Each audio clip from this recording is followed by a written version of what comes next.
Assalamualaikum warahmatullahi wabarakatuh.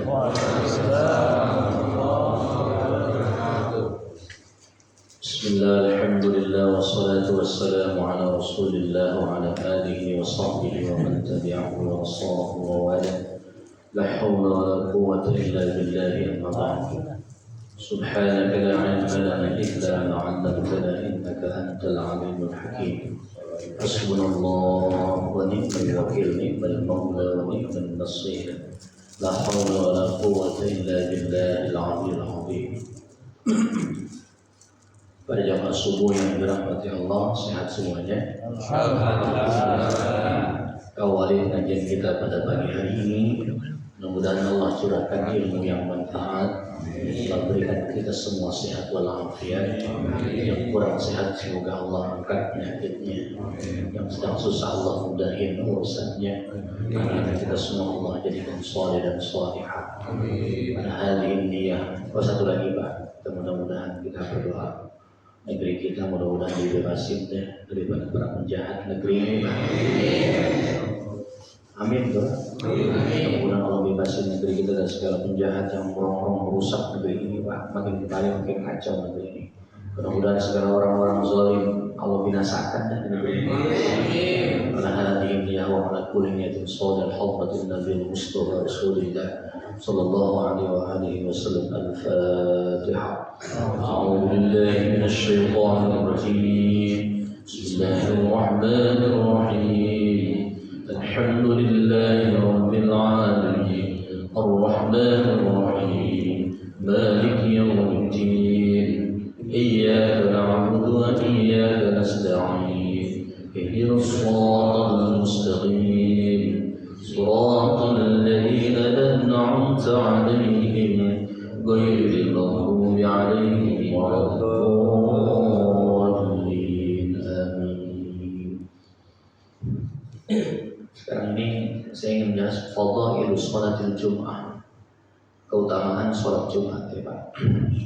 Karena saya prihatin, kadang-kadang ustadznya wajibnya udah nyampe duluan, jamaahnya ternyata kosong Pak. Gitu ya. Yang lebih unik lagi, kadang isinya di shop-shop yang paling strategis gitu. Kalau sholat Jumat gitu, yang dari tiang pinggir-pinggir pojok. Ya, ini mudah-mudahan kalau udah dengerin hadis-hadis Nabi seperti ini, ya besok-besok kita berlomba paling awal untuk bisa hadir sholat Jumat, gitu ya Pak. Jadi begitu besarnya dahsyatnya ganjaran orang-orang yang berawal. Ya. Bismillahirrahmanirrahim. Qala al-mu'allif rahimahullahu ta'ala wa nafa'ana bi ulumi fid dharain amin. Fadailu sholatil Jum'ah. Bermula ini itu bab menjelaskan keutamaan sholat Jumat, keutamaan sholat Jumat. Udah belum ya? Belum ya? Ya. Wa min asy-syaraf alladhi ja'alahu Allah li hadhihi al-ummah annahu ikhtasara bi yaum al-jum'ah wa ja'alahu 'iidan 'aziman. Di antara kemuliaan yang Allah jadikan untuk umat ini. Jadi banyak sekali Allah berikan kemuliaan buat umat Nabi Muhammad, dan salah satunya adalah Allah mengkhususkan adanya hari Jumat, ya. Dan Allah juga menjadikan 'iidan 'azim, hari Jumat itu sebagai hari raya. Jadi kalau di beberapa negara Islam itu, negara Arab, ya, mereka betul-betul memang hari Jumat itu libur, Pak. Spesial menyongsong datang hari Jumat itu, karena hari yang begitu agung banget. Sehingga seperti hari raya kalau di Indonesia ini. Cuma sayangnya kalau di Indonesia itu ya sedikit orang yang gegap gempita untuk menyambut datangnya hari Jumat. Jadi biasa-biasa aja, hari-hari sama saja, padahal tidak begitu. Bahkan hari Jumat itu banyak sekali keistimewaannya. Allah sendiri yang masukkan hari Jumat itu hadirin.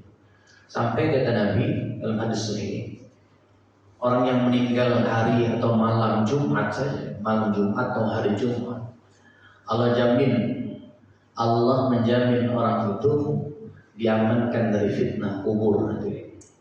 Dari azab kubur itu dijamin dibebasin nanti. Makanya kalau kita minta mati hari Jumat, ya minta dari sekarang Pak. Gitu ya. Minta hari Jumat meninggalnya karena jaminan. Meninggal hari Jumat Allah bebaskan daripada siksa kubur. Oh dahsyat ya. Kalau ada teman-teman kita dan itu nggak bisa dipesan, dan memang ya boleh pesan, artinya sesuai dengan amalan kita minta kepada Yang Maha Kuasa. Gitu. Jadi kembali lagi, wa ja'alahu 'idan 'aziman, bahwa Allah jadikan hari raya hari Jumat itu adalah hari raya yang agung. Wa ja'ala minal khasa'isi wal fadha'ili lahu, wa ja'ala minal khasa'isi wal fadha'ili lahu wa li salatihi ma yartafi qadaruhu wa ya'zumu amruhu. Dan Allah juga jadikan banyak sekali kekhususan dan keutamaan, ya, mulai dari sholatnya yang bisa mengangkat, yang bisa meninggikan Allah, keagungan Allah Subhanahu wa Ta'ala dengan segala urusannya. Apa saja di antara keutamaan itu, keutamaan adanya hari Jumat ini, takfiruhal dzunub. Yang pertama adalah penghapusan terhadap dosa-dosa. Allah jadikan hari Jumat spesial, ya, adalah hari di mana Allah akan menghapuskan dosa-dosa umat Nabi Muhammad SAW. Hadisnya mana? An-Nabi Hurairah radhiyallahu anhu qala. Ada satu riwayat Pak. Jadi kita beruntung banget kalau kita setiap Sabtu dan Minggu pagi, Ahad pagi ada pengajian ini. Ya, kita disuguhkan hadis-hadis Rasulullah, sabda-sabda Rasulullah. Kita ucapkan alhamdulillah, alhamdulillah, summa alhamdulillah. Seorang ulama besar, Syekh Ibnu Mubarak, beliau seorang di samping seorang alim dan juga seorang jundi, seorang tentara. Ya, beliau itu luar biasa aktivitasnya selama hidup. Hampir tidak ada waktu luang, tidak ada celah untuk hal-hal yang mubazir. Samping seorang alim, orang ulama, juga beliau adalah seorang tentara. Gitu. Ketika beliau menjaga perbatasan dengan rekannya nampak tidur terus gitu dari awal malam itu, ya begitu tengah malam tidur terus temennya. Tapi Ibnu Mubarak ini dia tidak tidur, diisi waktu-waktunya itu untuk waktu jaga itu ada dengan ibadah, sholat qiyamul lail, tahajud dan sebagainya. Begitu selesai sholat subuh, rekannya bangun, ya, kemudian bertanya kepada Syekh Ibnu Mubarak, Syekh Ibnu Mubarak, saya lihat anda ini sibuk sekali dengan ibadah, terus di sholat subuh ini mau kemana? Dia bilang mau berjumpa dengan Rasulullah. Saya mau berjumpa dengan Rasulullah. Padahal jarak antara Rasulullah dengan Syekh Mubarak ini jauh sekali, ya, jauh sekali, 400-500 tahunan. Kemudian bagaimana mungkin katakannya Rasulullah sudah ratusan tahun meninggalkan kita bisa berjumpa dengan Rasulullah? Apa kata seorang alim ini? Setiap kali seorang yang duduk di majelis ilmu mendengarkan pelajaran dari guru-gurunya, sabda-sabda Rasulullah yang disampaikan, maka sama saja dengan dia berjumpa dengan Rasulullah SAW. Di hari ini kita bisa berjumpa dengan Rasulullah dengan mendengarkan hadis-hadis, dan memang begitu Pak.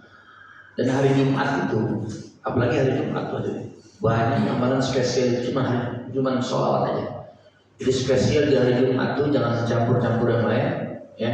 Banyak kan sholawat di hari Jumat. Kenapa? Fa inna sholataka ma'rudatun 'alayhi. Salawat yang kau baca itu diperlihatkan sama Allah, diperlihatkan Allah kepada saya. Jadi Nabi tahu sipulan yang bersalawat kepada beliau itu, ya. Rasulullah diperlihatkan kepada Rasulullah. Jadi tahu sipulan yang baca salawat kepada aku, kata Rasulullah. Dibanyakin itu Pak. Makanya kita diperintahkan tuh datang di hari Jumat tuh kalau bisa lebih awal. Itu nanti nih banyak hadisnya. An-Nabi Hurairah radhiyallahu anhu qala Rasulullah sallallahu alaihi wa alihi wasallam Allahumma shalli wa sallim. Ya, kalau kita disebutkan nama qala Rasulullah Allahumma shalli wa sallim wa barik alaihi, terus banyak selawat Pak. Rasulullah mengingatkan kita nih Pak. Qala Rasulullah sallallahu alaihi wasallam man tawaddaa fa ahsana al-wudu'a thumma ata al-jum'ata fastama'a wa ansata ghufira lahu ma bainahu wa bainal jum'ati al-ukhra wa ziyadatu thalathati ayyam wa man massa al-hasa faqad lagha, rawahu Muslim wa ghairuhu. Pertama dikatakan bahwa hari Jumat ini adalah hari di mana Allah mencurahkan ampunan. Ya, Allah mengampuni orang-orang yang umat Rasulullah di hari Jumat ini. Dari Abi Hurairah radhiyallahu anhu beliau berkata, bersabda Rasulullah sallallahu alaihi wasallam, "Man tawaddaa," siapa saja yang berwudu, ya, siapa saja yang berwudu, fa ahsanal wudu'a, kemudian dia sempurnakan, dia baguskan wudunya. Membaguskan wudu itu, ya, adalah sesuai yang dicontohkan oleh Nabi, yang dijelaskan oleh para ulama. Saya ulangi bahasanya, telah dicontohkan oleh Nabi dan telah dijelaskan oleh para ulama. Jadi kalau ada orang wudunya nggak sesuai dengan Rasulullah, kita ada ulama yang menjelaskan hal ini. Karena tanpa ulama kita tidak akan sampai kepada Rasulullah Sallallahu Alaihi Wasallam. Itu Pak. Ya. Ada kata Nabi begini. Ini bisa jam 8 nih Pak. Kata Nabi dalam hadis Sahih Bukhari Muslim, muttafaqun alaihi wa qawlan qawlan Nabi sallallahu alaihi wasallam. Ya. Ada yang disebut dengan itolatul gurrah wa itolatul tahjil. Hadisnya Sahih Bukhari Muslim.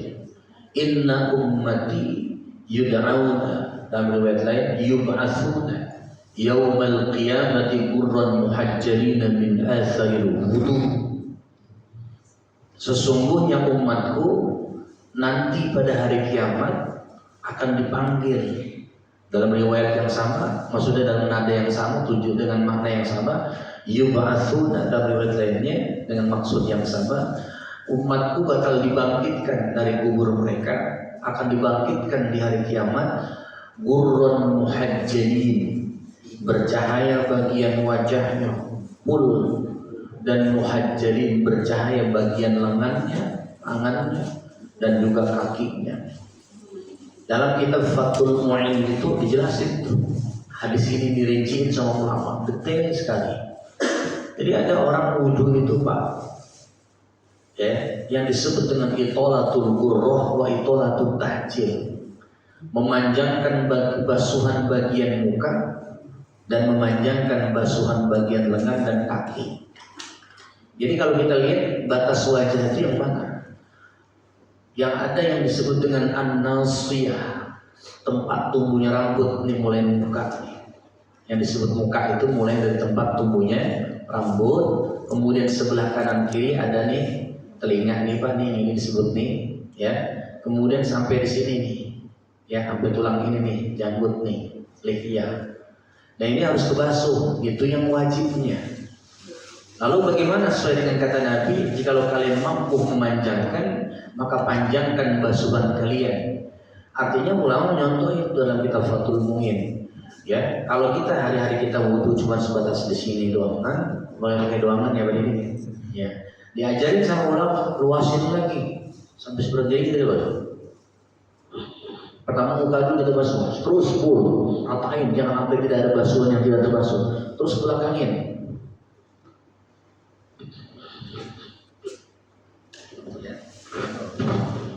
Ini basuhan yang paling pertama atas dulu Pak, bukan aku begini, salah, atas dulu.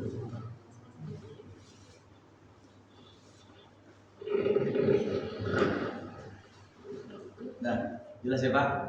Kayak gitu. Itu para ulama jelasin kayak gitu. Kalau tangan bagaimana?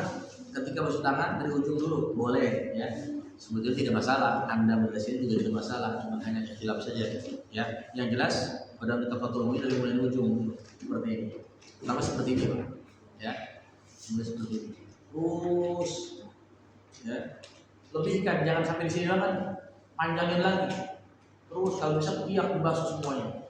Para ulama ngajarin bersihin semuanya. Terus jangan sampai ada tidak yang berbasuh. Jangan diangkat-angkat. Jadi sebelum ini merata, jangan diangkat-angkat di tangan sebetulnya. Tahan di sini. Kalau udah diangkat-angkat, lain ceritanya nanti. Dan wudhu itu harus mual, estafet, nggak boleh terjeda.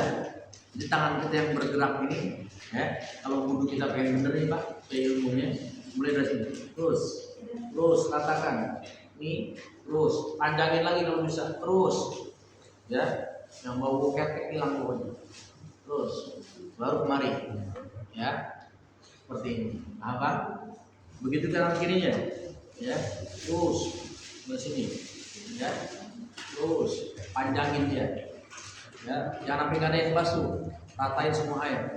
Nah, seperti itu, ya. Ada basuhan yang ditiga kalikan. Ada basuhan yang cukup daf'atan wahidah. Saya ulang lagi. Ada Nabi menyontohkan ada yang 3 kali basuhan-basuhannya itu. Contoh, ya, berkumur, membasuh wajah, menghirup air ke hidung, membasuh wajah, ya, itu, dan juga kepala. Itu 3 kali itu sunnahnya. Sekali boleh, yang wajibnya namanya, ya, sunnahnya sampai semerah 3 kali, gitu ya. Mana yang sekali saja? Tangan itu sekali Pak. Jadi kalau udah tangan kiri kanan udah rata, kita udah yakin udah, ya pokoknya nggak boleh ada yang lewat, rata semuanya, kiri juga begitu. Udah jangan kiri kanan lagi, ya. Apalagi telinga itu udah kelihatan wahidah, ya. Jadi sekali basuh kita langsung aja, sekali saja ya. Telinga itu sekali basuhannya, nggak ada sudah 3 kali. Dan akan wahidah. Kaki pun demikian, kanan kiri sudah terbasuh, sudah. Nah, giliran kakinya, ini biar paham Pak, mudah-mudahan pulang dari sini bawa ilmu. Ya, kalau gitu kaki, mohon maaf ya Pak ya. Kalau kaki itu, harus rapi, harus disela-selain. Ya, panjangin kalau bisa, jangan cuma sampai 5 nih. Ya, panjangin sampai di betis, ya, seperti ini, ya, terus panjangin terus, ya, ya. Begitu kaki kirinya, ini, ya, tuh sampai di bawah ini, seperti ini, ya, ratain, terus sampai betis. Tidak ada orang wudhu Pak, mudah-mudahan di sini nggak ada orang. Ini kalau wudhu juga begini. Yang paling banyak begitu. Di sini nggak ada. Berat badan. Ya, tadi bocah. Iya bocah benar. Di sini nggak ada. Yaki nggak ada di sini. Iya. Bocah sono gitu ya. Pastikan Pak, yang wudhunya cuma begitu tadi tuh, kaki di belakang tuh, nggak sah sholatnya, nggak sah wudhunya, nggak sah sholatnya, gitu. Jadi makin kemarin itu ilmu kita makin nambah, ya Pak.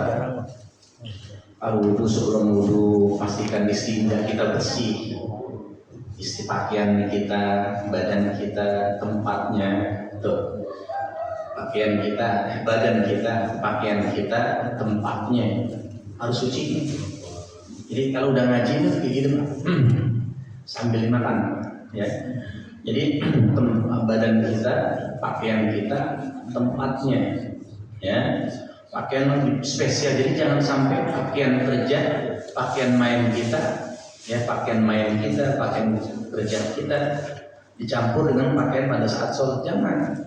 Khusus pakaian sholat tuh, ya, celana pun demikian. Pastikan suci daripada najis. Makanya istinja orang beriman itu makin bagus istinjanya.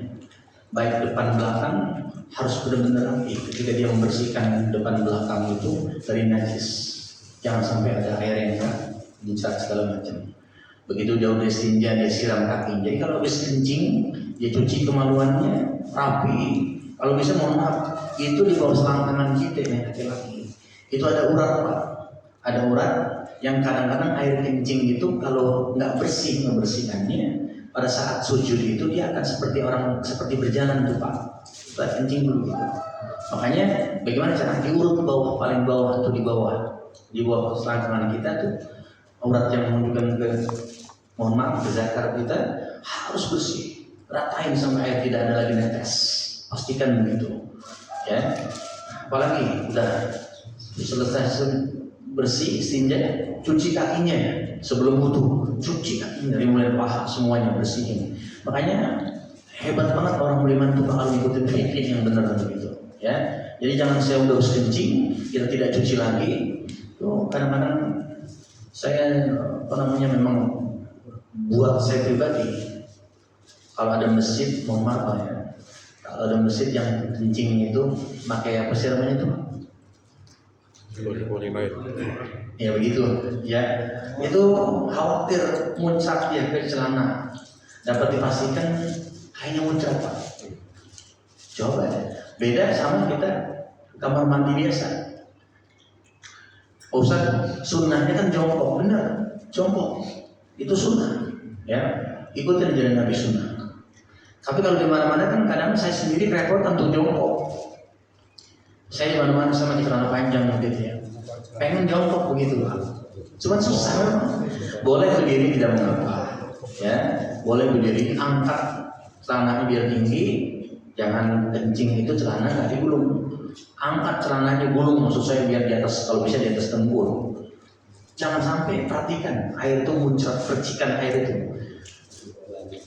air kencing yang air kencing yang dipentokin gitu, kalau bahasa Betawi dipentokin bukan beda di apa namanya ke tembok ya kan, itu insya Allah nggak muncrat. Tapi kalau kencing jatuhnya ke lantai, percikan lebih tinggi gitu, makanya boleh dipentokin di tembok itu kencingnya ya. Tapi semua habis, ini yang bagus ya.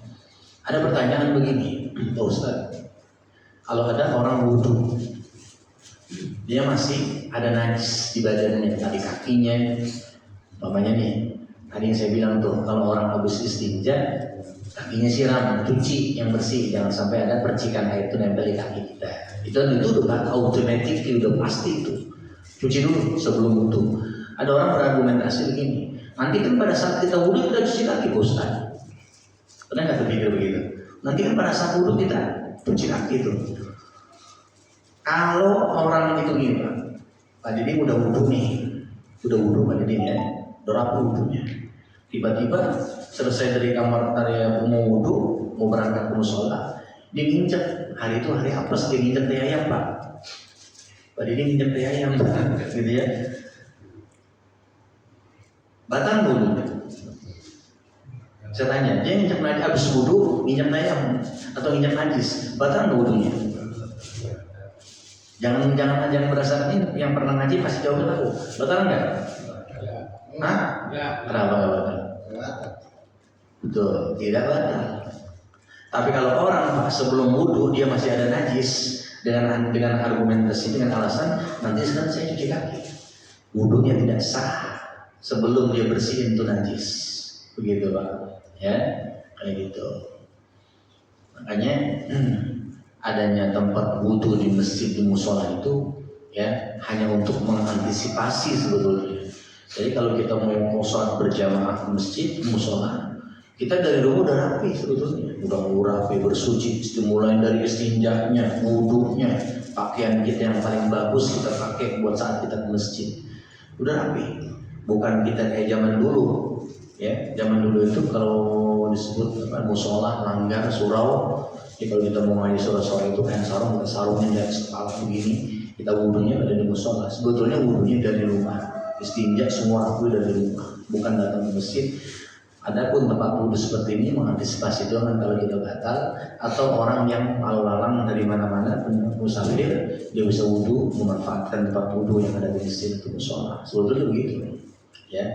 Nah itu kembali lagi, orang yang begitu nanti di hari kiamat wudhu, istinjanya, wudhunya bagus, maka Allah sempurnakan cahayanya lebih panjang, gurran muhajjalina min atharil wudhu, bercahaya bagian mukanya, lengannya, tangannya, kakinya semuanya ya. Maka jika kalian sanggup memanjangkan, kata Rasul, falyaf'al, lakukan, panjangin itu basuhan wudhumu itu, kata Rasulullah begitu aja. Jadi jangan cuma yang lain halnya, kalau dalam kondisi emergency Contoh misalkan di pesawat begitu ya. Di pesawat tuh saya wudhu, tapi wudhunya rapi. Wudhu itu bagi saya segini cukup Pak, ini kebanyakan buat saya. Karena yang penting itu wudhu itu memang isolul ma' ilal basyarati. Yang penting bagaimana wudhu itu sampai air ini ke muka, ke kulit, bagian kulit begitu. Kulit basuhan maksudnya muka kita, dan yang saya basuh yang pardu-pardunya saja, yang wajib-wajibnya saja, ya. Ya, tidak ada ke kumur, tidak ada hidung, tidak ada telinga, ya, tidak juga ada ya udah, pokoknya yang wajib mulai dari muka, kemudian tangan, kepala, kaki, udah. Yang penting air, dan itu tidak akan membasahi lantai bersama kalau kita wudhunya bisa, jadi gitu ya. Jadi cukup segini aja bisa, ya. Tapi kalau di rumah silakan lakukan yang sunnah-sunnah dan panjangkan basuhan itu. Begitu hadirin. Ada orang bertanya, kenapa sih Indonesia ini mazhabnya Syafi'i? Karena di Indonesia ini iklimnya yang mendukung orang itu bermadzhab Syafi'i. Dari dulu ulama kita itu udah cerdas. Ulama-ulama kita cerdas, ya. Tokoh-tokoh kita, para ulama kita ini orang-orang cerdas hadirin, memilihkan mazhab Syafi'i sebagai mazhab yang tepat untuk diikuti mazhabnya itu. Gitu, ya. Karena terkenal dengan ikhtiyatnya, kehati-hatiannya dibanding yang lainnya. Oh, kalau Bapak datang ke India atau negara-negara yang bermadzhab selain Syafi'i, repot Pak, beneran repot. Baik Bapak Saudara sekalian, ya. Lanjut lagi hadis tadi, man tawaddo'a, siapa orang yang berwudu. Kalau kata man dalam bahasa Arab itu Bapak baca Quran baca hadis, makalah Arab, ketemu dengan man. Man itu artinya saat ini kita tahunya barang siapa, betul kan? Siapa saja, mau laki, mau perempuan, mau tua, mau muda, ya, yang berwudu kemudian dia sempurnakan wudunya. Tadi itu kayak begitu contohnya tuh, ya. Summa atal Jum'ata, kemudian dia mendatangi sholat Jumat. Astana, kemudian dengarkan khutbah Jumat. Wa ansota, diam ketika khutbah berlangsung. Bahkan kalau orang yang semakin mengerti, semakin banyak ilmunya, mulai datang Jumat aja dia udah gak banyak ngomong yang gak perlu, apalagi pada saat khutbah sedang berlangsung. Sampai sini paham Pak? Jadi begitu di hari Jumat dia sudah sampai di masjid, ketemu teman banyak itu satu sok, tidak ada perkataan yang sia-sia selain dia fokus banyakin baca sholawat di hari Jumat sampai khutbah Jumat dimulai. Jadi kan tidak ada kita ngomong apa aja di kompoin sebenarnya, itu apa aja kompoin, udah banyakin fokus sedikit, niatkan iktikaf gitu deh.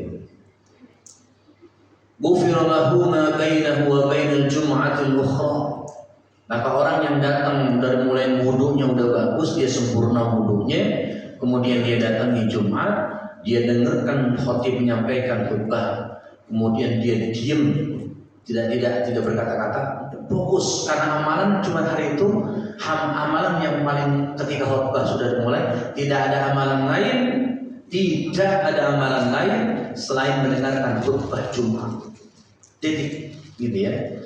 Maka orang yang kayak begitu, ghufira lahu, diampuni orang tersebut, ma bainahu, dosa yang ada di antaranya hari itu, wa bainal jum'atil ukhra, dan dosa sampai Jumat berikutnya.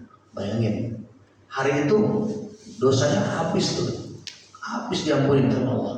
Sampai Jumat datang, pekan Jumat berikutnya, keren bener hadirin, diampuni sama Allah tuh. Kalau yang bisa kayak gitu. Wa ziyadatu thalathati ayyam, dibonuskan lagi 3 hari, ditambahin 3 hari kata Nabi. Masya Allah. Wa man massal hisa, siapa orang yang main-main kerikil, menyentuh kerikil, dimain-mainin begini nih kerikil. Dulu zaman Nabi masjidnya nggak kayak begini Pak, ya. Kalau masjid kita ya sekarang sudah pakai karpetnya mahal, ya. Di Arab Saudi apalagi itu. Pokoknya udah nggak ketemu masjid yang pasir, nggak ada pasir, semua pakai karpet dari rahmat Allah, ya. Nah dulu boleh jadi orang tuh kalau sholat karena nggak ada tikar, nggak ada karpet, yang dia main-main kerikil. kecil. Al-hasa itu kerikilnya kayak gini kecil, ya. Nah, kalau udah gede dikit namanya hajar, batu, ya. Nah ini orang itu terancam faqad lago, sungguh. Jadi faqad itu qad itu masuk pada fi'il madhi artinya sungguh. Kalau masuk pada fi'il mudhari dalam bahasa Inggris itu present tense gitu ya. Kalau past tense itu bahasa fi'il madhi, present tense itu fi'il mudhari begitu. Kata kerja lampau, kata kerja sekarang. Nah, kalau masuk kepada fi'il madhi artinya sungguh, faqad laga, sungguh sia-sia. Arti sia-sia itu apa? Enggak diterima salat Jumatnya. Nol. Lah sekarang pertanyaannya, kerikil udah nggak ada Ustaz? Apa yang bisa diubah? Tasbih. Biji tasbih. Ketika khutbah sedang berlangsung, tadi saya kasih tahu, tidak ada amalan lain selain mendengarkan khutbah Jumat.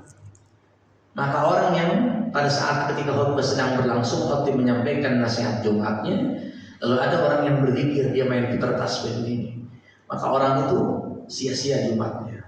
Kan Pak Ustadz yang dibaca zikir, benar. Tapi saat itu tidak ada amalan lain selain mendengarkan khutbah. Nanti jelaskan lagi. Jadi paham? Apalagi mainin setan gepeng, ya kan? Setan gepeng ini Pak. Apa aja bisa ketemu kita. Apalagi main lagi khutbah berlangsung asik bener mainin game PA. Orang lagi khutbah dia mainin game PA tuh orang. Ini suara kedengeran nggak dari luar? Saya begitu, saya kata aja PA tuh orang. Khutbah lagi berlangsung, lu mainin handphone bener-bener PA. Nggak ngaji itu orang begitu. Ya, Betawi ngomong gitu lah. Ya, jadi jangan main handphone. Tidak ada amalan lain selain mendengarkan khutbah Jumat itu. Karena itu nasihat yang mingguan katanya. Ya. Hadis ini diriwayatkan oleh Imam Muslim dan juga ulama-ulama hadis yang meriwayatkan gitu ya. Ya. Makanya termasuk kotak amal itu. Kotak amal ya. Ada beberapa masjid yang sudah alhamdulillah mengamalkannya. Jadi pada saat khutbah sedang berlangsung tidak diperkenankan kotak amal itu digeser, kotak amal beredar. Kapan Pak Ustaz? Sebelum khotib naik mimbar, panitia masjid DKM sudah punya rencana, ya sudah jadi peraturannya. Pokoknya sebelum azan kedua, ya kan di sini azan kedua apa kita? Itu selawatan dulu. Allahumma salli wa sallim ala sayyidina Muhammad abdika wa rasulika nabiyil ummi wa ala alihi wa sahbihi wasallam. Terus kotak amal ada berapa? Ada berapa kotak amal yang jalan ketika khotib belum naik. Tapi ketika khotib sudah naik, tidak ada lagi kegiatan lain selain fokus pokoknya. Berzikir nggak boleh, lagi main handphone, kotak amal mengedarkan kotak amal, tidak ada lagi amal. Alhamdulillah di Kebantenan sini, terus di Taubah ya, Istiqomah juga kayaknya udah dipakai itu, ya. Terus lagi ada beberapa masjid, sudah, alhamdulillah itu Pak. Jadi harus diperhatikan yang kayak begitu tuh. Sekian lama berarti sia-sia tuh sholat Jumat kita, gitu ya. Baik. Qala an-Nawawi wa fi hadzal hadits an-nahyu an masil hasa wa ghairihi min anwa'il 'abath fi halatil khutbah. Berkata Imam An-Nawawi, ya. Imam Nawawi ini Imam Nawawi Al-Baghdadi, beliau juga berbandar Syafi'i. Kita punya Imam Nawawi Al-Baghdadi yang makamnya dari Mekah itu Al-Maqdimah, gitu ya. Beliau juga ulama besar, banyak karyanya. Ya, kata Imam Nawawi apa? Wa bihadzal hadisi, di dalam hadis ini an-nahyu an masil hasa, ada larangan dari Nabi untuk main-mainin kerikil. Wa ghairihi, dan yang lainnya min anwa'il abathi, yang bisa dimain-mainin. Paham Pak? Kalau bisa dimain-mainin, yang bisa dipermainkan pada saat apa aja? termasuk tasbih, termasuk apalagi handphone, ya, gitu. Termasuk apa tuh? Kadang-kadang masjid saya protes keras. Kenapa? Tidak ada amalan lain selain mendengar khutbah. Terhadap penjelasannya. Termasuk apa namanya makalah. Ada itu kan selebaran-selebaran makalah ya kan? Apa? Brosur. Artinya gini, bukan jenisnya brosur kayak atau misalkan buletin maksud saya gitu, buletin ya ditaruh di depan masjid, orang pada baca. Sedang khutbah berlangsung dia baca gituan tuh. Itu juga gak benar itu. Ntar nih jelasin aja. Ya. Pokoknya bin anwa'il adafi fi halatil khutbah, ya, yang bisa dimain-mainin pada saat khutbah sedang berlangsung. Wa fihi isyaratun, nih. Ini menunjukkan adanya sebuah isyarat ila iqbalil qalbi, bahwa untuk menerimanya hati, wal jawari, dan seluruh anggota badan kita, mulut kita, mata kita, telinga kita, tangan kaki kita, apalagi hati, ya. Isyaratun ila iqbalil qalbi, sebuah isyarat untuk menerimanya hati dan seluruh anggota tubuh kita, ya, ala sima'il khutbah, untuk mendengarkan khutbah. Itu, ya. Wal muradu bil lagwi huna, yang dimaksud dengan kata-kata lagwo, kita sering dengar itu dalam hadis Bukhari Muslim.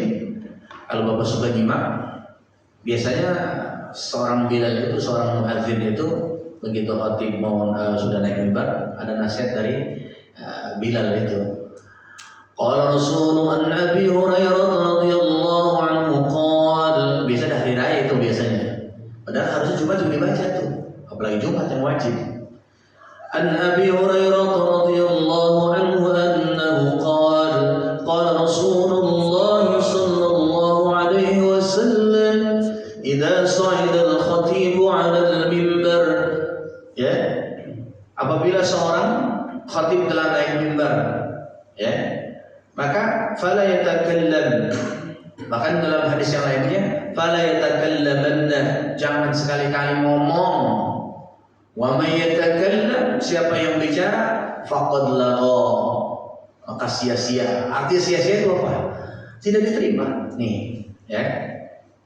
Wal muradu bil lagwi huna, yang dimaksud sia-sia di sini al-batilul mardudul mazmumu, kata Imam Nawawi.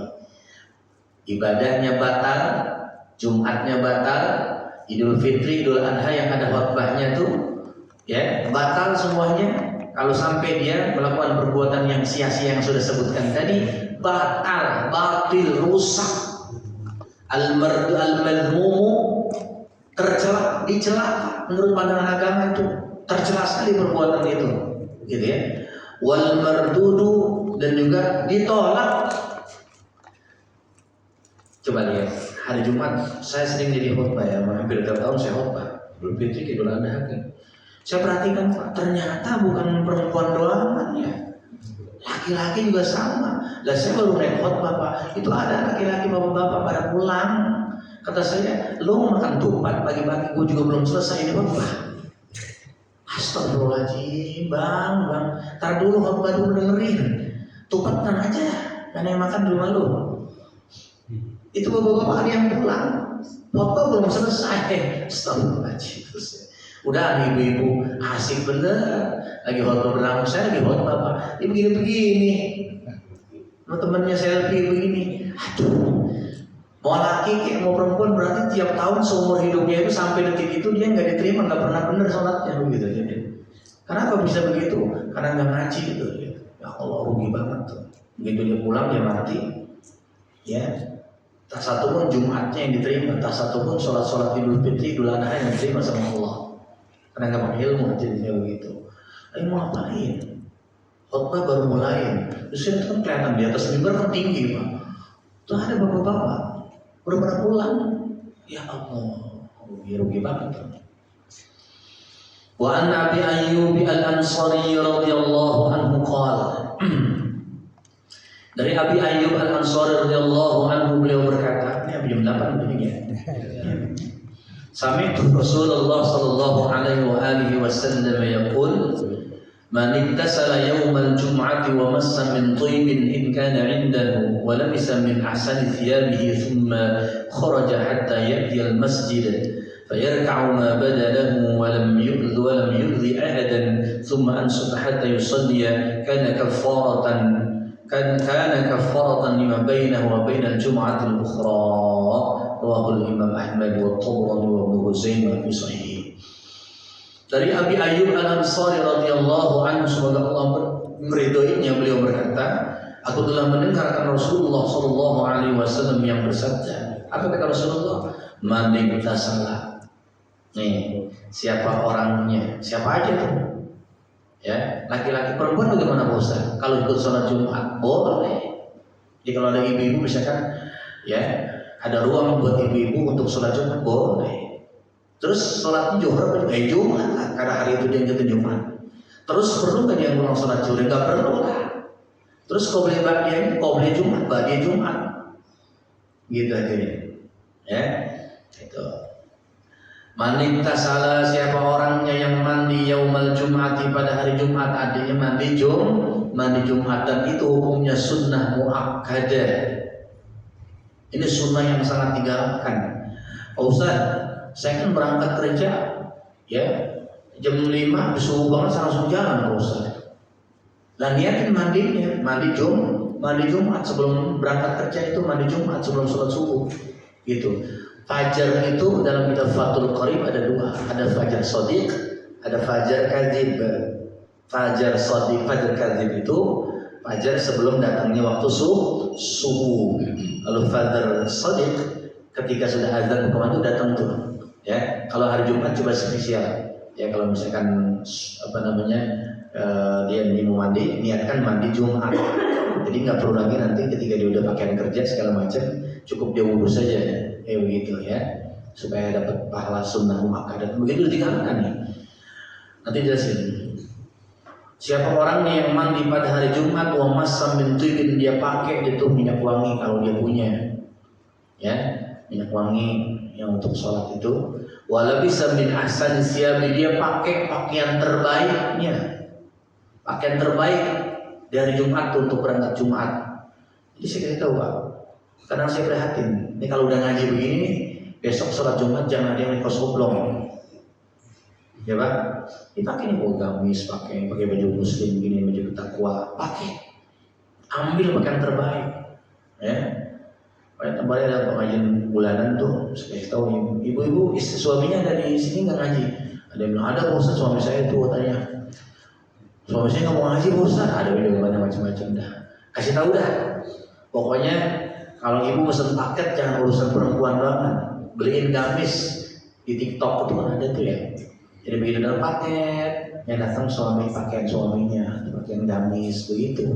Ya Bu ya. Iya. Gitu, kamu minyak wangi tuh, minyak wangi ada tuh Bu di TikTok ya, beli. Apa? Apaan tuh? Minyak wangi Itu banyak tuh ya, ada gaharu, ada cendana, ada sultan, macam-macam lah yang bagus, yang enak. Itu paginya yang wangi aki-aki, yang bagus wanginya enak, jadi orang resep. Itu. Wabasa bin tibin, dia pakai memang wangi-wangian, inkan indah kalau dia punya, kalau nggak punya beli. Walau bisa min ahsani siyab, dia pakai pakaian terbaik, tsumma kharaja, kemudian dia keluar rumah, hatta ya'tiyal masjid, sampai dia tiba di masjid. Datangnya lebih awal. Dulu waktu zaman kecil, orang yang datang lebih awal pahalanya sama seperti onta. Datang yang kedua seperti menyembelih sapi, terus kambing, ayam, telur. Hadisnya Sahih Bukhari hadirin. Bukan orang tua itu ngarang-ngarang, yang benar ada hadisnya, gitu. Ya nih. Itu kalau orang datang tuh, ya.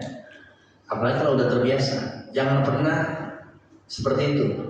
Jadi begitu khatib udah naik mimbar, kita baru nyampe di masjid. Rugi banget orang itu. Ada malaikat yang ditugaskan oleh Allah, dan panjang nih Pak, kalau bisa di belakang hari ini. Ya, kalau dia sampai seperti itu ada malaikat yang ditugaskan absen. Ini datang mulai dari lebih awal di absen tuh. Sampai kapan? Sebelum khotbah, sebelum khotib naik mimbar di absen. Kalau khotib udah naik mimbar, tidak termasuk absenan malaikat tuh. Tetap dapat pahala, cuma tidak termasuk orang yang diistimewakan. Rugi banget tuh. Tadi saya banyak nih. Ini banyak tebal juga nih, ya. Jam 9 bisa. Cek lagi sih.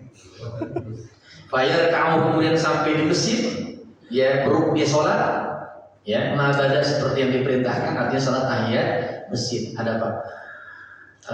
Amalan itu kata Imam Ghazali yang tidak akan meleset doa pasti dijawab. Apa itu sholat tahiyat masjid? Baca kulhunya ke tahiyat masjid sebanyak 4 rakaat. Amalannya habis Fatihah baca surat Al-Ikhlas sebanyak 200 kali. Cuman datang jam 9. Di masjid itu udah nyampe jam 9 atau setengah 10. Itu keburu tuh. Kalau antum datangnya udah 11, ya 3 kali. Iya. 4 rakaat baca Al-Ikhlas sebanyak 200 kali. Jadi rakaat pertama 50, rakaat kedua 50, rakaat ketiga 50, rakaat maksudnya untuk rakaat yang keempatnya 50 200. Insya Allah doa hajat kita dikabul sama Allah. Gitu. Hatta yakin sholat mustahil masjid. Walam yu'ti ahla, sampai di masjid dia tidak nyakitin orang lain. Ya. Summa ansata, kemudian dia diam hatta yusolli, sampai ditegakkan salat Jumat. Tidak ada, pokoknya tidak ada, nggak ada ngobrol-ngobrol. Pokoknya begitu dia datang masjid, tidak ada obrolan yang tidak ada manfaat selain dari amalan tadi, gitu ya. Karena kafaratan lima bainaha, maka akan menjadi perlakuan dia, amalan dia hari itu tuh, ya dia disiplin apa yang dicontohkan dibilang sama Nabi, mulai dari mandinya, dia pakai pakaian terbaik, dia pakai minyak wangi, dia datang lebih awal sholat tahiyat masjid, ya. Maka segala amalan itu menjadi kafaratan sebagai penghapus dosa hari itu, wa bainal jum'atil ukhra, sampai pekan depan diampuni sama Allah. Insyaallah kita sambung pada saya ada tuan dahulu sebelum Pak ngajian jam 8. Nah, ini bagus Pak, asli. Pokoknya kalau kita ikutin nih, begini senang kita, ya. Selesai itu aja dulu. Ada yang mungkin mau ditanyakan sebelum saya ini? Ya Bu. Ini bawa kita. Iya.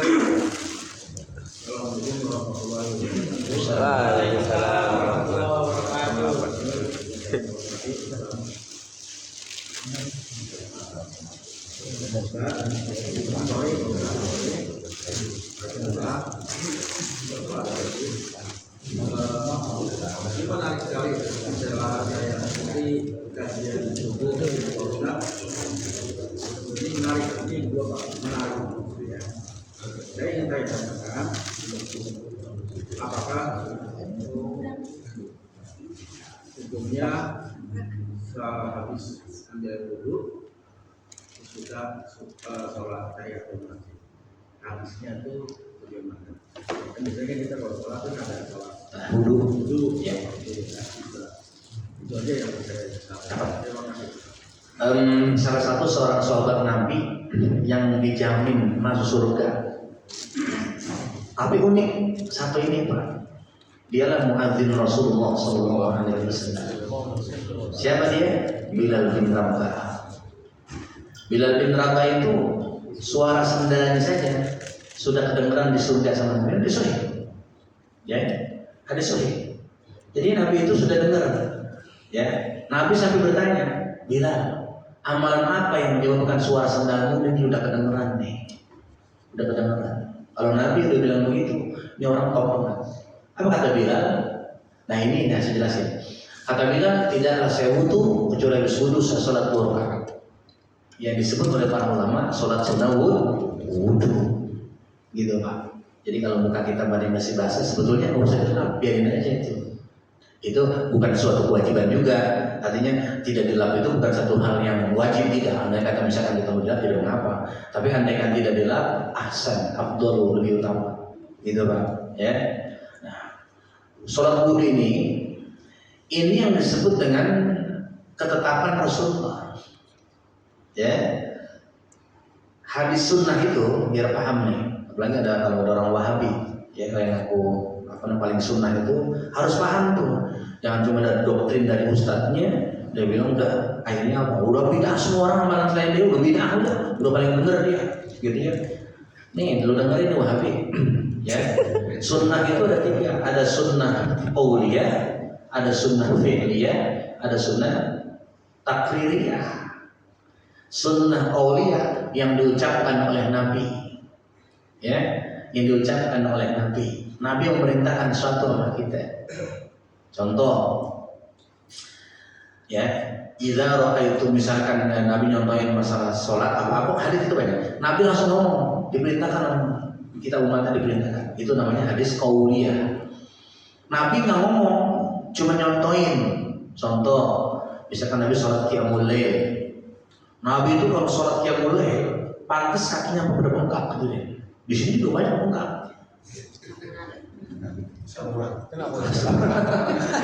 Di sini juga banyak bengkak. Nabi kalau sholat malam itu selalu berbengkak. Saking apa? Tulul qiyam, saking lamanya berdirinya Rasulullah. Kenapa yang dibaca? Ibnu Mas'ud, Anas bin Malik meriwayatkan hadisnya. Beliau adalah orang yang paling dekat sama Nabi nih. Pengen tahu sholat malam sama Nabi kayak apa rasanya. Begitu Ibnu Mas'ud, Anas bin Malik ngikutin gaya sholat, ngikutin di belakang Nabi, ingin berjamaah dengan Nabi, ya. Yang habis dibaca oleh Nabi Fatihah, habis Fatihah nih, habis Fatihah, beliau baca Al-Baqarah full 3 juz. Habis Al-Baqarah kelar, saya pikir kata Ibnu Mas'ud bakal ruku. Nggak taunya disambung sama Ali Imran. Habis Ali Imran kelar, saya pikir Nabi ruku lagi. Kagak, disambung sama An-Nisa. Sampai-sampai saya mau kabur. Saking agak sanggupnya kata Ibnu Mas'ud hadirin. Tapi kalau saya berhenti, saya kabur, saya malu ke Nabi. Udah biarin saya terusin aja. Hadis sahih Pak. Saya terusin aja. Ini hadis fi'liyah contoh ya Pak. Kayak gitu. Ya. Rukunya wa kana ruku'uhu nahwan min qiyamihi, rukunya sama sama berdirinya. Jawab pikirinnya. Terus i'tidalnya sama, sujudnya apalagi sujud. Sholat itu kan rukun Pak, rukun ada yang pendek ada yang panjang. Mana yang panjang rukun itu? Baca berdiri. Pada saat berdiri, makanya orang boleh agak lama-lama sholat berdirinya itu. Apalagi ruku boleh biar lama dikit. Kalau imam yang paham nih imam yang paham, imam masjid yang paham, dia tahu rekan-rekannya, teman-temannya yang biasa aktif sholat berjamaah, pokoknya orang gak pernah tinggalan, dia tahu tuh. Saya hafal saya jamaah saya pada Masjid Muhajirin itu, ya. Sehingga kalau sholat maghrib, sholat isya, kalau pada rakaat pertama itu ruku saya lamain tuh. Kadang-kadang pintu ada yang buka, ada lari, suara kedengeran lari kan kedengeran, buk itu lari. Saking mereka takut ketinggalan gitu pertama, saya lamain. Bijaksananya begitu, itu bijaksana tuh, lamain dikit rukunya. Cuma kalau lama, aja lamain dikit supaya mereka kebagian gitu Pak, gitu ya. Dan lanjut lagi, itu Nabi. Nah itu contoh daripada hadis fi'liyah yang dipekerjakan oleh Nabi sendiri. Nabi nggak mau cuma nyontoin, ya.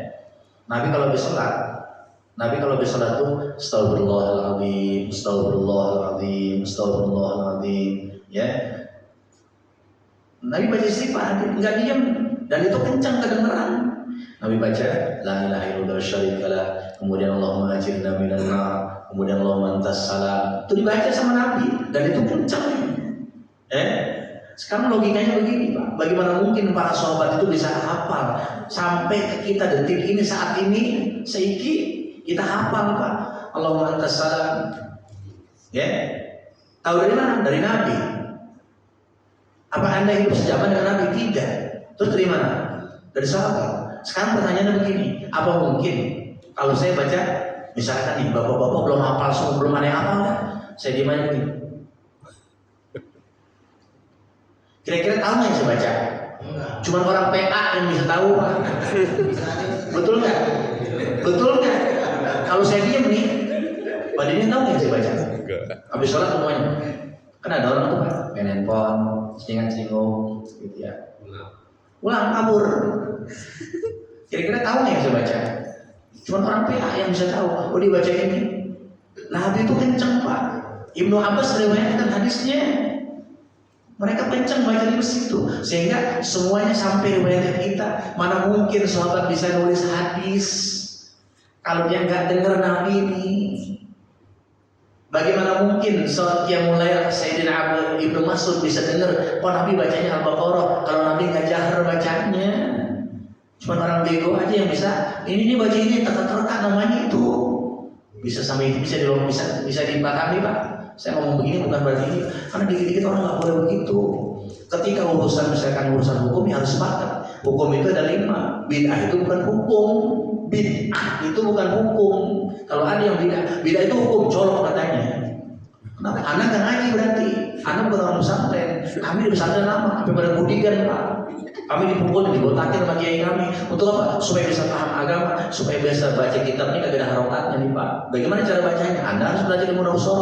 Bukan tidak cukup itu aja. Anda harus paham semuanya. Ada yang disebut usul fikih, ada fikihnya. Baca mustalahul hadisnya. Waduh, yang cuma ngaji 1 jam, yang cuma ngaji udah paling jago, paling bener, paling sunnah. Kita kalah semuanya, hebat bener. Itulah orang yang merendahkan ilmu tuh kayak begitu aja. Karena miris Pak. Saya lawan bisa bener. Iya, begitu Pak. Bagaimana? Jangan. Mancing-mancing lu. Ada lagi tanya? Tanya apa lagi? Tapi mohon maaf ini luar konteks. Gak apa-apa. Ya. Saya beberapa bulan ini ada pikiran. Emang sebelumnya punya pikiran? Saya Ustaz, saya klien ini nawarin kerja. Ada 2 tipe klien saya Ustaz. Yang satu itu dia minta bangunin gereja. Saya kontraktor Ustaz. Oh. Saya bangun rumah, tukang. Yang kedua itu pasangan gay. Apa? Pasangan gay. Gay. LGBT. Dia minta saya nggak ada hubungan sama. Oke. Aktivitasnya mereka nggak terkait kan? Ya, saya cuma dia tawarin untuk dibangunkan hunian mereka, memang sesuai dengan profesi saya. Pertama gereja. Ya gereja. Yang kedua itu yang punya orang rumah tinggal LGBT itu. Nah dari sisi Ustadz sendiri, bagaimana hukumnya? Ini bagaimana hukumnya? Bagaimana intinya hukumnya ya paham saya. Pertama gini, yang pertama selain gereja. Ini urusan dunia ya. Artinya selama tidak terkait dengan urusan akidah, silakan Anda lanjutkan bangunin itu, ya. Itu bangun gereja nggak masalah. Ya, yang penting tidak terkait dengan urusan akidah, ya kan? Di sini ada sifat toleransi. Yang tidak diperkenankan adalah ketika sudah bicara ranahnya pada ranah ibadah, ya. Lakum dinukum. Yang kedua, kalau udah urusan LGBT, bakar sekalian di rumahnya. Jangan pernah diperkenankan orang itu kita untuk membantu berupayakan kelancaran mereka. Apapun bentuknya tidak diperkenankan. Itu dosa yang sangat besar. Gini Pak. Sebuah negara kalau ini berjalan silakan Pak. Ini di musim muhajirin orang ramai Pak. Ustaz tambahin doa qunutnya, tambahin doa qunut nazilahnya supaya Indonesia berjalan berlaku syariat Islam. Tidak lagi bisa Indonesia ini kalau nggak ada syariat Islam. Luar biasa kekayaan alamnya Indonesia ini Pak. Timur Tengah itu nggak ada ujung kukunya Pak. Dia itu cuma punya minyak doang. Indonesia ini Pak, garis khatulistiwa, kekayaan Indonesia dahsyat luar biasa. Bukan hanya sebatas macam-macam dah. Ada di Indonesia. Tapi kenapa rakyatnya nggak sejahtera Pak? Makin dibejat, makin diperes terus Pak. Kalau bisa sampai sampai kotor-kotoran aku diperes. Gitu. Makanya saya cinta Indonesia, tapi tidak cinta pejabatnya. Saya cinta negeri saya Indonesia, tapi tidak cinta pemerintahan yang zalim. Setuju? Setuju. Gitu. Makanya nggak bisa, harus tegak syariat. Jadi bayangkan coba, termasuk juga urusan perbuatan maksiat, Pak. Itu yang saya salut sama negeri Pakistan, Pak. Itu kalau ada orang homo, kalau orang pezina, zina itu kan dibagi 2. Ada zina muhsan, ada zina ghairu muhsan. Zina muhsan itu yang dilakukan oleh orang yang pernah nikah. Pernah nikah namanya zina muhsan. Hukuman mati, dirajam, sebat leher. Setiap orang itu nipu bertak, nggak boleh ada belas kasihan. Kenapa? Begitu dia tewas, disambitin, maka terbebaslah dia dari hukum akhirat. Nah, kalau orang yang berumusan, yang belum kawin, dulu berjaka sama perawan, berzina dia. Naudzubillah min dzalik. Efek dari berzina itu pokoknya kagak ada yang beres, kagak ada yang bener, keturunannya nggak ada nasab dia, ya kan? Nggak ada hak waris, gitu, ya. Jadi kalau ada orang menegur tetap anak saya, oh bukan, gitu Pak, hasil zina. Pokoknya nggak ada berkah orang yang pernah berzina. Maka yang pernah melakukan zina, siapa aja pokoknya taubatan nasuha. Udah jangan banyak, kalau bahasa saya Pak, jangan banyak cengar-cengir lagi. Artinya apa? Anda harus banyak nangis. Dosanya serem banget. Naudzubillah min dzalik. Apalagi yang terkait homo, lesbi. Tuh kalau dijalankan begini Pak. Itu orang yang calon yang bakal dieksekusi, pelaku LGBT ini, ya, lebih kasar, lebih berat daripada pelaku zina. Dia di bawah, diangkat di mana, di sini gedung yang paling tinggi, ya. Kemudian kakinya ada di atas, kepalanya ada di bawah. Jadi ini umpamanya di kepala, ini kaki, ya dibalik begini, ya. Begitu dia ini Pak, langsung belum, gitu. Itu sebenarnya eksekusinya. Dia akan terbebas. Tidak boleh terkenal. Dan paling cepat mengundang murka Allah itu kaum LGBT itu. Ya, yang paling cepat mendatangkan murka Allah itu kaum LGBT. Ini suara kedengeran nggak sih Pak? Kayak kurang kencang suaranya Pak. Ya, kaum LGBT itu paling cepat mendatangkan murka Allah, apapun jenisnya. Entah itu gempa bumi, tsunami, itu yang paling cepat itu. Naudzubillah min dzalik. Ini nggak boleh. Satu pesan saya Mas, jangan diturutin. Ya, saya rasa ini aja dulu ya. Mohon maaf, saya ada berani janji sebenarnya saya bohong banyak di belakang nggak bisa. Ya, insya Allah kita sambung pada frekuensi dan gelombang yang sama. Jadi jangan kemana-mana. Setelah pesan-pesan berikut, insya Allah dalam keadaan sehat walafiat. Mudah-mudahan yang sampaikan ini jadi ilmu Pak. Ya, besok kalau tanggal Jumat jangan pura-pura ya. Kalau bisa jam 11 kita yang udah pada misalkan brilliant segala macam. Kalau bisa jam 10:30 sudah nyampe. Saya punya dosen Pak Dr. Bahmid, beliau itu sekarang udah wafat kayaknya udah lama, tahun 2000, tahun saya lulus tahun 2000 ya di UIN itu. Beliau itu jam 10 aja udah datang Pak masjid.